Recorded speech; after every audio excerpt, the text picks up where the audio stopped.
We are back. We are live. Very special guest today. A person I've never talked to ever. And this connection has started because my friend InstantClassic8, aka Brandon, randomly on a live stream was like, I asked him, like, is True Slayer the Dave Meltzer of the YWC? And Brandon was like, yeah, I think so. And then you end up bringing up that you text him, and I'm like, wait a minute, you're friends with True Slayer? And you're like, yeah. And I ended up messaging you the other day, like, hey, I want Truth Slayer on the podcast. He's like, ah, sure. You did say that. And we have the Dave Meltzer of the YWC. What's up, Josh? Not much. Hello, all. How's everybody doing? So I asked Josh, hang on a second. Josh, when's the last time you've been on like YouTube? I looked the other day, maybe 3 years. Maybe. Yeah, man. It's like that. I know one of your last videos I watched was that All In video. All right. And I was gonna say, okay, I asked everyone this question, and I feel like it might be different for you. When did you one day when you went on YouTube, like, hey, I'm gonna not look up wrestling videos, I'm gonna look up who talks about this stuff? Or were you the OG person that started recording, like, hey, I'm gonna start talking about wrestling videos on YouTube? So it was nothing like that. So what happened was, Moral Virus, Jared, way back in the day. He was another OG. Yes, he was the first one that I knew of that made videos. What year is this? That'd be 07. I think it's 06. It was 06? Yeah. 06, 07. It was forever ago. And he was making videos. His computer died, as everybody upstairs decides to have World War III. His computer died. He was watching Bill and Doug videos. And so he starts sending me links to Bill and Doug videos because he's mad because he can't respond to Bill and Doug. And so I'm like, these guys don't know what they're talking about. And so then I did my first video because of that. So I was like, no, this is insane. These guys don't know what they're talking about, and they whatever. But yeah, it basically started from that. So I got a quick question, if you don't mind, because I don't recall when you responded to them like the first time. Because I don't even know if Justin knows that this was a feature, but there was an actual thing called video responses, where like underneath the video you would click and then you would like respond to the video. Did you do it that way? Yeah. Yeah. Okay. I know for a long time they didn't allow that, like, anyone to actually do that for their video. They stopped that in I feel like 2011. I feel like you used to get like YouTube clout if you replied to like. No, like the reply, like they stopped that like 07. Like, so it actually, because what happened was when you made your video, if someone replied to it, you would see the reply right underneath the video. So like you would always see their video. I think they shut that down pretty early on once they started getting big. Oh, yeah. They took off the setting. Okay, I got what you're saying. Okay. Are you saying even if you did reply, it would still it would show up in the little sidebar that recommended. Yeah, it would be like, hey, recommended videos, because it would have everyone that would reply to them. So is RVD Tito for Life, you're saying the OGs then? Are they the first people ever made wrestling YouTube videos? I don't know. It was probably people before them. It's just the first that actually got some traction. Okay. Because Oliver Scott made videos before them. Right. And Oliver's always said there was somebody before him, but I don't know who that was. Gotcha. So I'm still trying to figure out. I thought you would be one of the OGs, like the original. So you're saying there's people way before you. Yes. You started in 07. Probably. I think even Monoxide was making videos before me. Monoxide was in the game for a long time, for sure. So your Truth Slayer channel, if you go back to your first video, it says I'm back. So what was your thing before that? So there's if you can actually look it up, because this it's still up there, but there's actually, instead of T-Slay 1974, there's an actual Truth Slayer channel name, and that was the original one. I was at work one day and was signing on at work, and so I could sign in easier at work, I changed my password real quick to something very stupid, And sometime between then, me leaving work and getting home, someone hacked my channel and basically took over my channel. I couldn't log in, so I had to make another channel. And so that's where the T-Slay 1974 came from. Gotcha. Okay. Okay. You were like, I used to watch your videos before I even knew who Meltzer was. I'm gonna say 09 to 2000. No, 2010. I was watching your videos. I found out about Dave Meltzer in 2012, and I made the comparison. Oh my God, these two guys are pretty much the same people in my head. You guys have the same cough. Not gonna lie, when you guys intro your videos, and you guys usually have the same takes. So how long, if you do, which I think you do, how long have you been following Meltzer, Observer? Oh my God. So I didn't actually start like following him until they combined the two websites. So yeah. So that would have been about 2010-ish, I think, if I remember right. But I knew who he was. I knew like a lot of the stuff that he said. I knew that if people reported what he said, and you could find it in multiple places, you could make sure exactly what he said, because that's always been a thing where people would just take out of context and just post stuff up. So I was pretty well aware of that. I would say that there's probably not just him, because he was probably like, but if you talk to like me, if anyone, late Larry Zonka, me and him had a lot of the same takes for the same reason. A lot of people that kind of, I would say, came up kind of on the internet and wrestling probably mid 90s to the 2000s, had a lot of the same takes, because a lot of us had a lot of the same tastes, because we watched a lot of the same things. So I would say that's where a lot of that came from. I do just naturally look at wrestling the same way he does. We have somewhat of an analytical mind, so I look at things very analytically, kind of like how he does, and that kind of goes into, hey, yeah, this didn't work here, but I can see that business-wise, it's probably going to work this way. So I can completely understand kind of what you're saying, and I'm sure just osmosisly, just from following him, I've picked up a lot of like just naturally how he thinks as well, because that happens anytime you start like reading somebody for a really long time. So True Slayer is the Dave Meltzer of the YWC. That's what you just confirmed to me right now. What was I gonna say? Okay.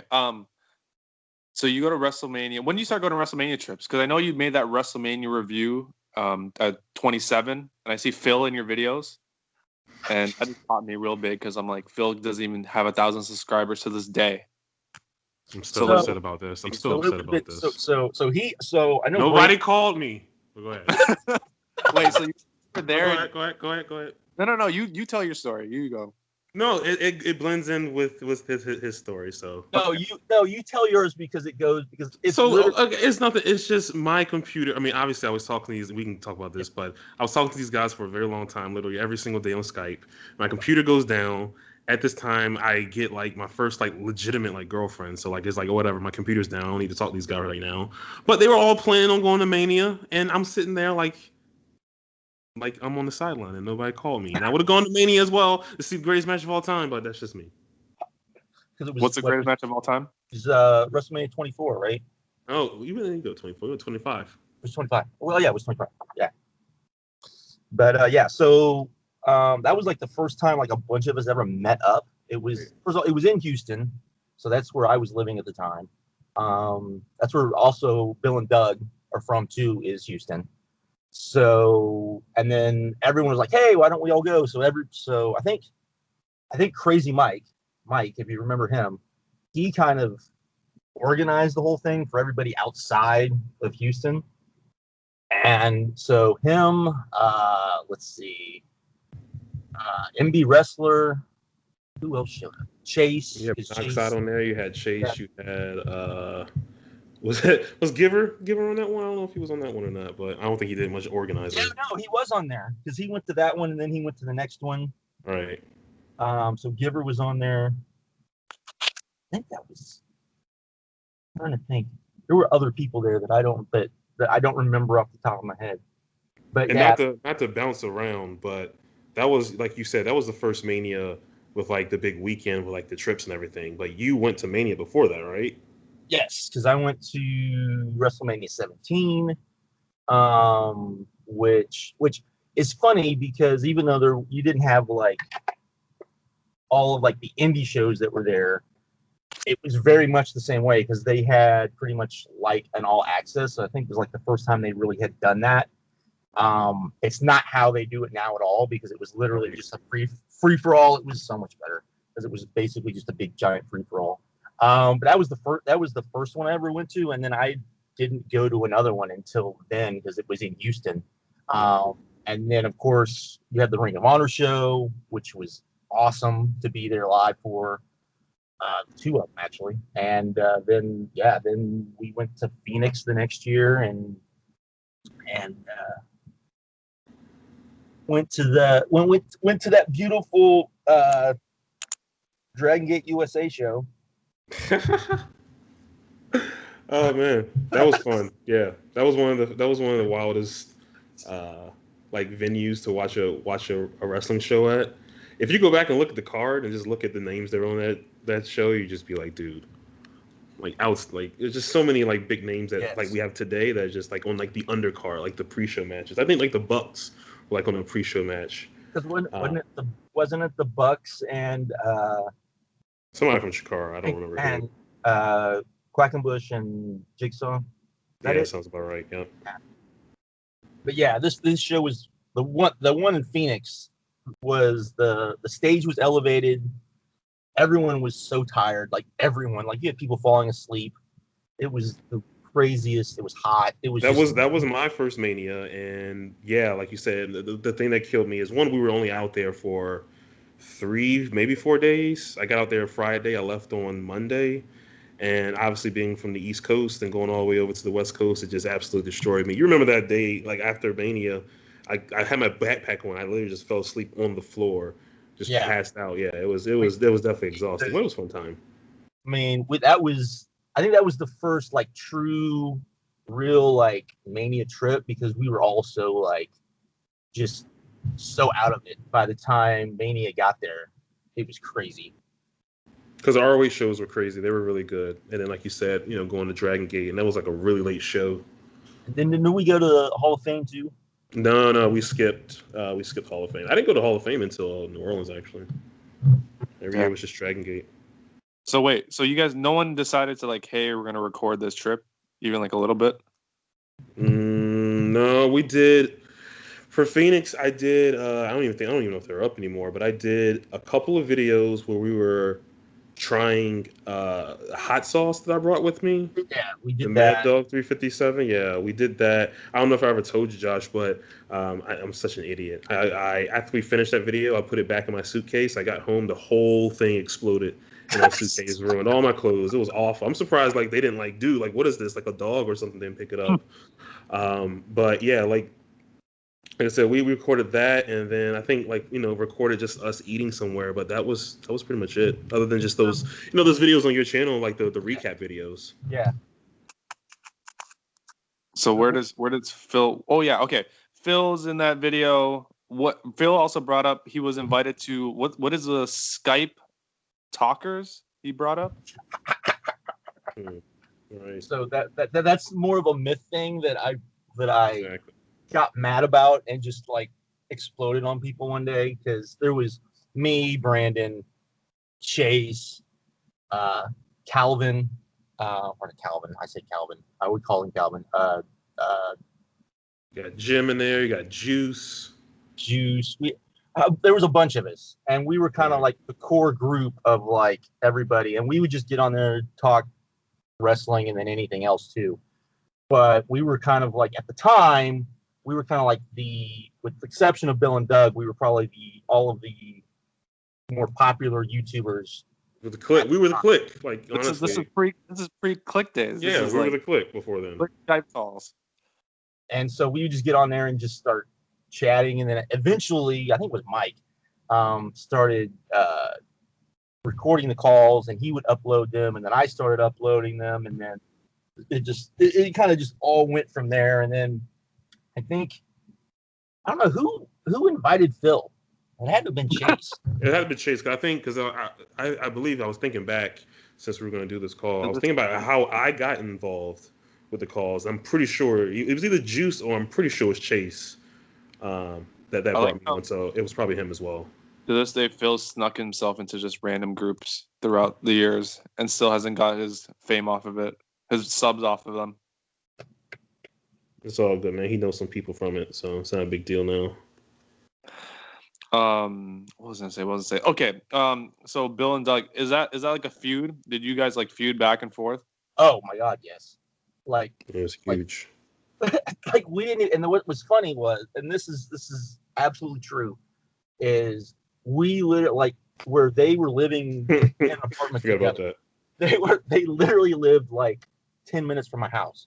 I had no idea of this. I thought they lived in Dallas, and they got hacked somehow with pictures and stuff. And so I can't even remember who it was. Somebody posted a bunch of pictures of them and their girlfriends and said stuff and pissed both of them off. And so they went on. Jones? Is it Kent? No, I don't think it was Kent Jones. It was one of the guys from the UK. Mm. And so they went on and they went on this rant. I found out that they lived literally 10 minutes from me. Not only that, Bill actually was I have one of my best friends was actually his manager at the place that he worked. I mean, it was weird, like the fact that we've never met.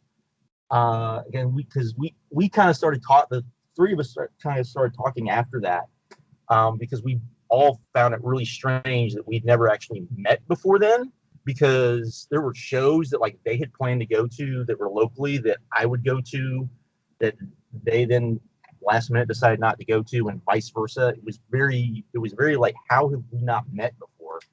And but yeah, it was a really, really, really huge feud, because I would just tell them, hey, you're getting this wrong, and then they would get upset because of kind of how they are, and it just went from there. But yeah, it was pretty crazy, especially once we figured out that we were all like, and at one point there was me, Bill and Doug. That's my phone. Just has to go off. And there was another group of guys that were also from Houston as well. They got really big really fast and then kind of disappeared. And Review guys? What? Review guys? Yeah. Yeah, WWE review guys. They actually uploaded a video like literally within like the last month or so. I'm pretty sure I'm not imagining that.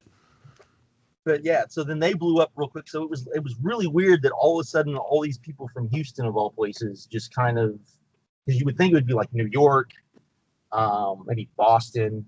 I would think maybe like LA or somewhere, somewhere Chicago. else in Houston. Yeah, somewhere that you would have like a lot of like multiple people, and it just for whatever reason didn't work out that way. The funny thing about the Skype talkers is a lot of people thought that.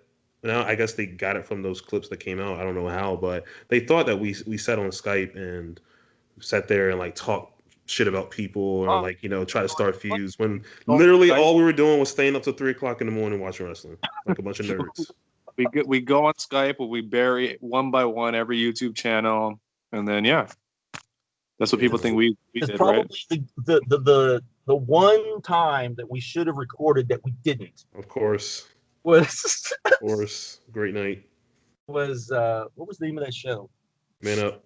Man Up. Oh my God, that was like the crazy, because we were all watching it because it was streaming. We were all watching it like different, like it was like a little bit off for each. So like one of us would mark out because one of us would see something before somebody else, and then everyone else would start marking out. It was like, why did we not record this? All right. This is ROH. This is when they had 3-month delay on their shows. Yeah. So yeah, this was a pay-per-view. I think it was like $15 or something like that, $20. But it was a delay. But either way, it was that ladder match. It was the Briscoes versus Steen and El Generico in a first ladder war. And yeah, we just absolutely lost our minds. We had our friend Juice, who, because he's in Canada, they got it earlier. So we banned him from the call. It was like, dude, you can't sit in here because you're not spoiling anything for us. Yeah, that was definitely the time we should have recorded for sure. That was a fun night. So, what do you think the peak of your YouTube was? Would have been probably right around then. Yeah. No, you know what? It'd be before then. It would have been right around then. It was that last year that Gabe was in ROH. I would say I would say that was probably maybe it may have been a little past then, but that's where I would consider it kind of the peak, because there was a lot going on. I would imagine it was huge. Yeah, I would imagine if I had continually like kept up with YouTube, and not gotten frustrated, because one of the reasons why I stopped making videos, I just got frustrated with YouTube and the fact that it was harder and harder and harder and harder to upload videos to get any source of like real views. Remember we had a 10-minute time limit? Oh yeah, the 10-minute time limit was because I would have to do videos like over and over, like right 5 times. And if you've ever seen me do videos, I don't script anything. I don't do anything like that. I just start talking. Right. And so I'd be sitting there just talking as fast as I could, looking at the timer on my webcam, just being like, okay, I'm done. Boop. And so yeah, that was no fun. I was so excited when I could finally make videos past 10 minutes. You probably got partnership, didn't you? Yeah. Okay. And see, I was the second person to get partnership. Did you make anything off YouTube? I was making about $175 a month. Okay. So not bad for, at the time it was taking me 10 minutes of work to put up a video. So that wasn't bad. So you're just saying that you just slowly dwindle off making YouTube videos and then just kind of stopped. Yeah. And also the fact that you had like, once you started having like really good podcasts and guys basically saying the exact same thing that I would get on and say, it was kind of like, well, I don't need to be saying this stuff because these dudes are saying this.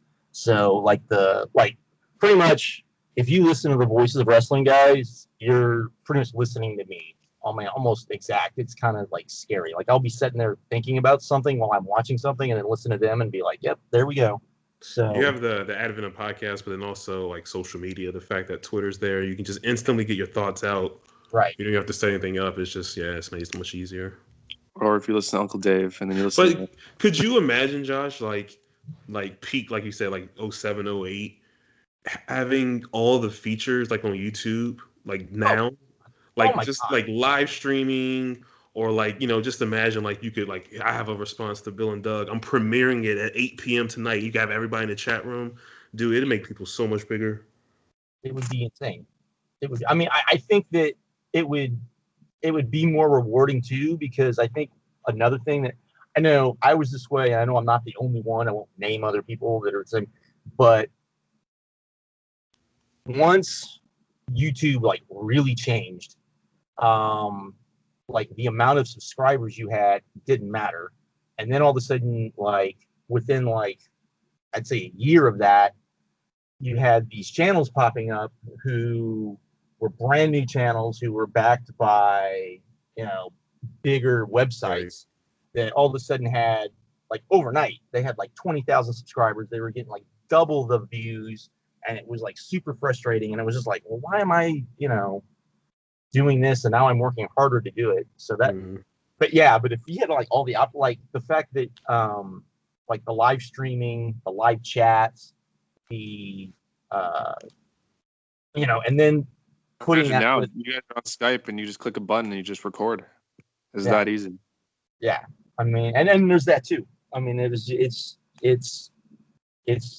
really like that part of it's really good. And then when you add it to like Twitter, because I mean we had Facebook, but Facebook was had nothing. Yeah, it was like limited. Like it wasn't even open at that point in time.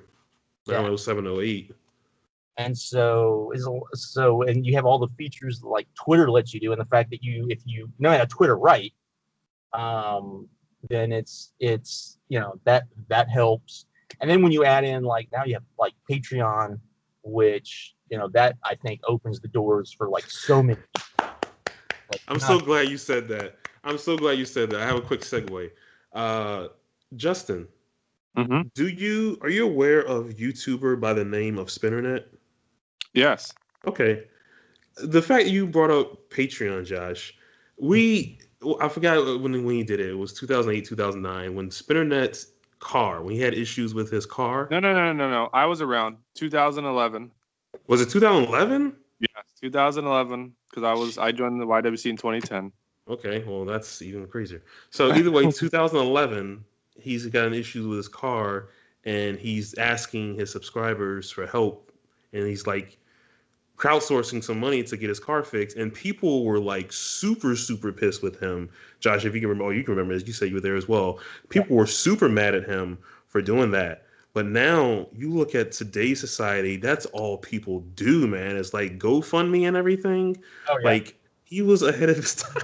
Spinnernet was ahead of his time when he did that, to be honest with you. I don't think it was so much that he asked. I think it was the way he asked. If I remember right. That I don't remember because I didn't really watch that many of his videos. Yeah, like cornball. I think it was more of like the way he asked, and I think it was more of that. Of course, by that point, so many of us were just done with him. So, right. Did you guys know Spinnernet? Because personally, he knew better than me. I knew him better. Yeah, I only talked to him like a couple of times, and that was because he was in a Skype call. I don't know, 2-3 times. I was in there with him, and I don't recall ever like having like conversation or anything with him. He was just, I don't know, man. It just felt fake, honestly. Yeah. Very. There was a lot of weird drama back then. One of the things I loved so much about Skype Talkers, I'm quoting it, but our group, was the fact that a lot of the guys in the group at that point in time just did not like TNA. And they brought me in when I was a really big TNA fan, and they never looked down on me upon that. And anytime I had like any type of opinions or anything at all, they didn't really say anything bad about that. So I appreciated that about them. I couldn't hang around any fake people like Spinnernet, but like I said, this group that I had, they were very nice about it. what was I gonna say? Why do you guys hate TNA? See, I didn't hate TNA. Well, I was saying, I wouldn't say, I don't know if they say hate, but they didn't like it the way I liked it. Like I would say. So there was different. So you had different because there's like everyone's kind of different. So you had like me and Jared, who Moral Virus, and we didn't like it because we could see where it was going already. By like 2007, I could see where it was going. I'm like, this is no good, and was super frustrated with it already, and didn't really like WWE, but I would defend WWE when WWE did like things that were good, because back then they still did some things that were good. Like I remember when I first came on, people got really mad because like one of the first videos I did was I was talking about the fact that I remember Bill and Doug saying, "Oh, WWE has had any good matches all year," and I was like, "Really?" Because that Cena Umaga match was really kind of good. It was really kind of great. And people got really mad because they couldn't believe that I said that an Umaga match was great. But it was like stuff like that. But I came on primarily just to be like, hey, there is another option. There's this thing called ROH. Right. And it's really good. And if you like TNA, you would really like this because a lot of the guys who like TNA wrestle there. And they do a better job with them. And so that's where like me and Jared came from. Then you had like Jim, and Jim just like he was a troll. Yeah, he was just a troll. He's Are you talking about Gemini? No, we're talking about ECW Hardcore 07. Okay, yes. Was his name? Yeah. And then Chase, Chase is funny because Chase was the first. So in the Skype calls, we had what we called the Kid, Chase was the first kid, and then it was Big Rat. Yeah, Ricky. Ricky, and then I try to. Well, I was gonna get Big Rat on, and I'll tell my girlfriend like, "Oh yeah, I'm gonna talk to Big Rat." She's like, "Who?" And it took me 20 minutes to figure out Ricky's name. That's why we call him Kid. He's just Kid. We never really called him like Ricky. the Kid. I'm like listing off his name like Big Rat. Brandon calls him the Kid. What's his real name? I yelled out like, "Oh, Ricky." So, and it's funny because like when we first started, Oliver Scott, who you probably have no idea who that is, was the one who really like organized a lot of it. And then he kind of like stopped hanging out with us, and then Chase kind of took over. So you had like, I think Chase was probably 16 at the time. Yeah, he was pretty young. And he was the one that would be like organizing everyone to get on Skype, which is kind of weird, but really, but yeah. And then Chase would be the one that would be like, he would scour YouTube and he would find like these people that we had no idea who they were. And he goes, "Oh no, this guy's good. We'll bring him in and we'll start talking to him." So it was me. That's Phil. You got Phil in there. So what are you watching now? What's True Slayer watching in 2020? Watch a lot of AEW and New Japan for the most part. That's pretty much all I'm watching right now.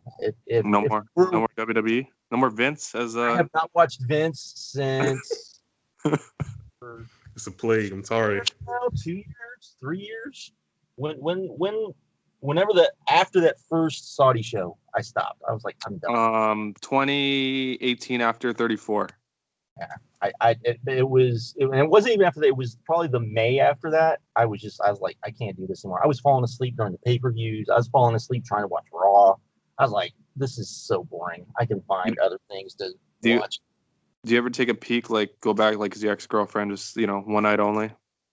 No, I will because I listen to Meltzer pretty religiously.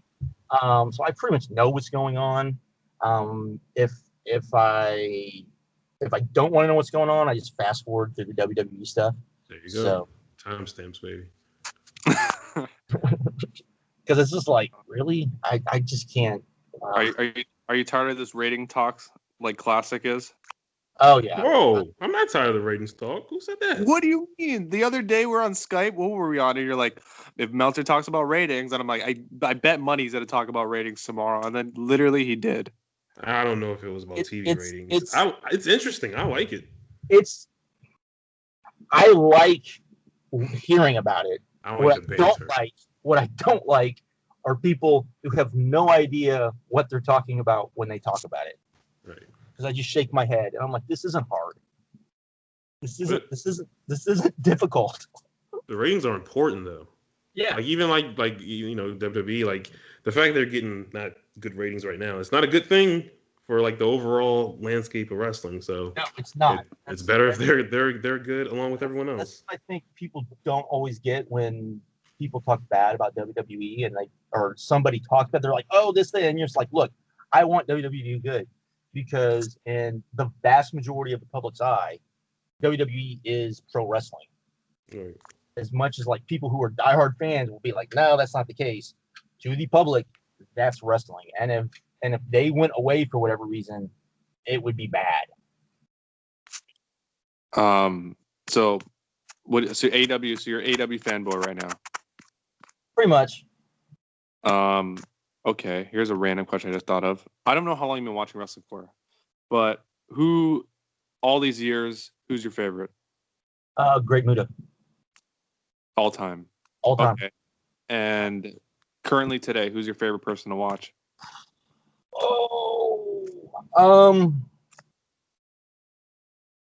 It's really hard to say these days because they change like weekly almost. Yes, because like Meltzer says this a lot, and I don't think like anybody who's probably,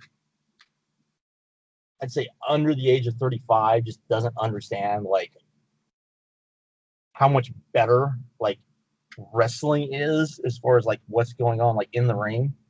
And you have a lot of people talk, oh, but the promos aren't as good. I wouldn't say that. I would just say they're different. Because if you look at a guy like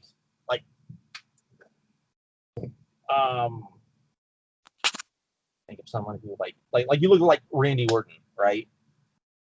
Randy Orton is really good on the mic, but it's in an old school way that I don't think works as well today. So you need like somebody that like more talks, I guess, like a current generation, which to me that's like means nothing. So, but if I was to pick one guy, probably Ishii would be, yeah. Ishii Is that just because of the consistency in his work? And the fact that I get excited for his matches. Like he can be in there with Yano, and I'm excited about his matches. So, well, how am I gonna end this? So will you ever come back? Will you start doing AEW Dynamite weeklies on your YouTube channel, or even pay-per-views? I have thought about it because you've done All In, and that was it. I feel like that's like one of your last videos. Like I always in the back of my mind, I'm always like, you know what, I should do a video. And then my current work schedule sucks, but I have a job, so I shouldn't complain that much. So it's really hard and difficult with my job and my family and everything else for me to take the time.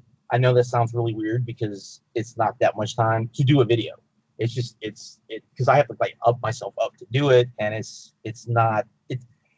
I don't think people who have never made videos, I don't think understand that it's not like 10 minutes and you're done. It's really like an hour of time, even if all you're doing is hitting a button, because you still have to like kind of process what you're going to talk about. So It makes it a little difficult. But yeah, like I always want to do and there's other types of videos I'd like to do too. Like I'm a big giant, Brandon knows this, I'm a big giant geek. Probably you don't say. Yeah, like you have no, like people have like literally no idea. Like Brandon knows this.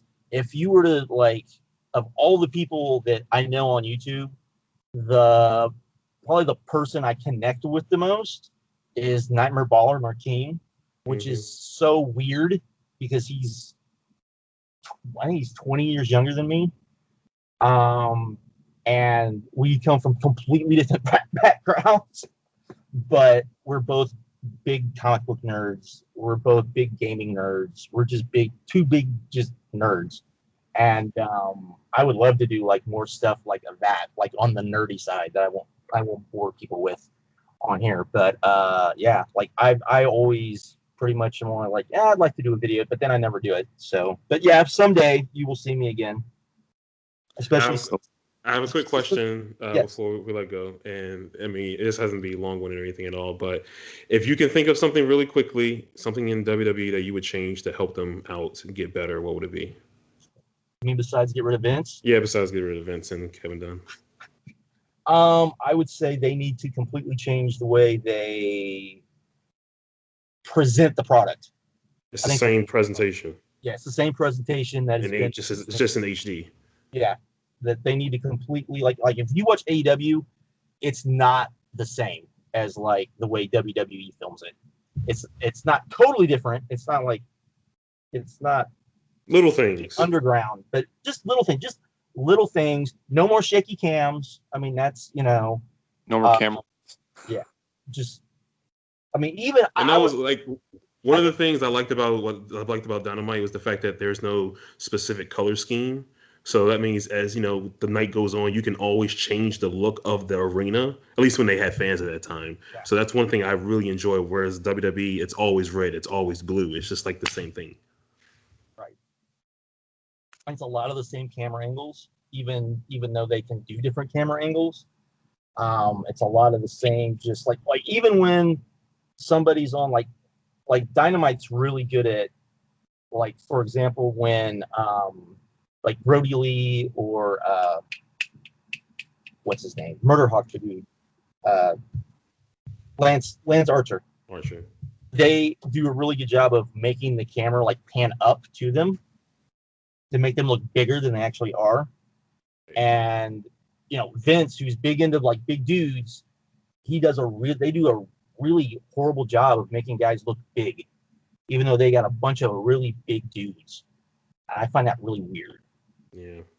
But yeah, they do. It's the way they film it, just the presentation altogether. They just, I really wish they would go back to like actually watch an episode of Superstars from the 80s and be like, hey, look at these things we used to do. Why don't we do more of these? And actually learn from that, because like I said, I would fall asleep during Raw, and not just because it was 3 hours, just because I was so boring that it would not keep my attention, even though I was trying to watch it. So, Right. Hopefully, change. So there you go. Thanks, Josh, for coming on. oh, well, thanks for having me. Hopefully, get you on talking about some AEW, some New Japan talk, maybe after the G1.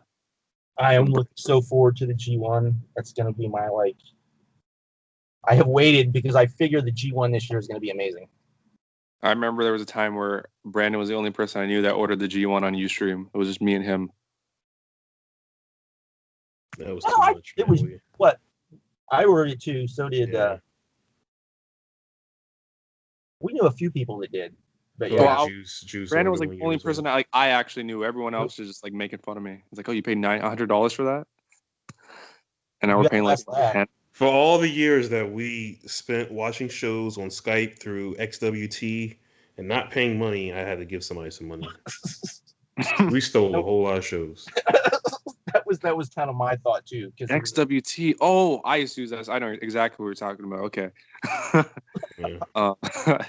Thanks, Brandon, for taking over Mike's spot, and hopefully we'll hear. I don't even know how true there. Oh, hello all, one more time.